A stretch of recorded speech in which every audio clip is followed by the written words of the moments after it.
Hi everyone, welcome to Manaswar YouTube channel. நம்ம இந்த வீடியோவில் வந்து fontanelles பற்றி பார்க்க போகிறோம். Fontanelles are a site of growth of skull permitting the growth of brain. இது வந்து பிரெயின் க்ரோத் ஆகிற வரைக்கும் வந்து ஸ்கல்ல வந்து ஒழுங்காக ஃபியூஸ் ஆகாமல் இருக்கும். அதுதான் fontanelles. அது பிரெயின் க்ரோத்துக்காண்டி வந்து அந்த ஸ்கல்லோட இதெல்லாம் வந்து ஃபுல்லாக க்ரோத் ஆகாமல் இருக்கும். If fontanelles fuse early, the brain growth is stunned. Such children are less intelligent. இப்போ வந்து fontanelle வேகமாகவே ஃபியூஸ் ஆகிடுச்சுன்னா இப்போ அந்த பிரெயின் க்ரோத் வந்து அந்த மாதிரி பேஷண்ட்டுக்கு வந்து ஸ்டண்ட் ஆகிடும். ஸோ வந்து அவங்க வந்து இன்டெலிஜென்ட்டாக இருக்க மாட்டாங்க. If the anterior fontanelle is bulging, there is raised intracranial pressure.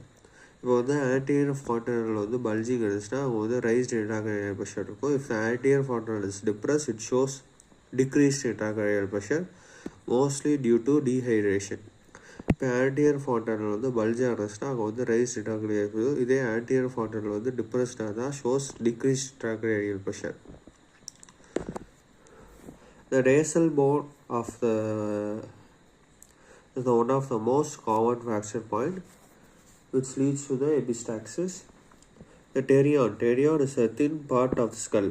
Terion the thin part of the skull. இது வந்து most of the road traffic accidents பார்க்க முடியும். The anterior division of the middle meningeal artery gets ruptured.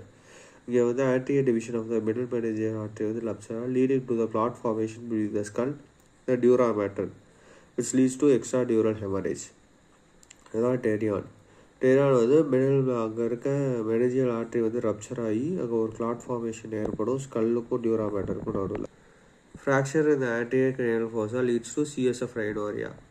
இப்போ anterior cranial fossaல ஏதாவது fracture இருந்துச்சுன்னா அங்கே CSF rhinorrhea இருக்கும். Seepage of blood இந்த ஐலிட் கண்டு வந்து பிளாக் சர்க்கிளாக இருக்கும். ஏன்னா அவங்க வந்து அங்கே பிளட்டு வந்து அதிகமாக இருக்கும். ஐலில் அவ்வளோதான். தேங்க்யூ. இந்த வீடியோ பிடிச்சிருந்துச்சுன்னா லைக் பண்ணுங்கள், ஷேர் பண்ணுங்கள், சப்ஸ்கிரைப் பண்ணுங்கள். ஏதாவது டவுட் இருந்துச்சுன்னா கமெண்ட் பண்ணுங்கள். உங்களுக்கு வேறு ஏதாவது வீடியோ வேணாலும் சஜஸ்ட் பண்ணுங்கள். தேங்க்யூ.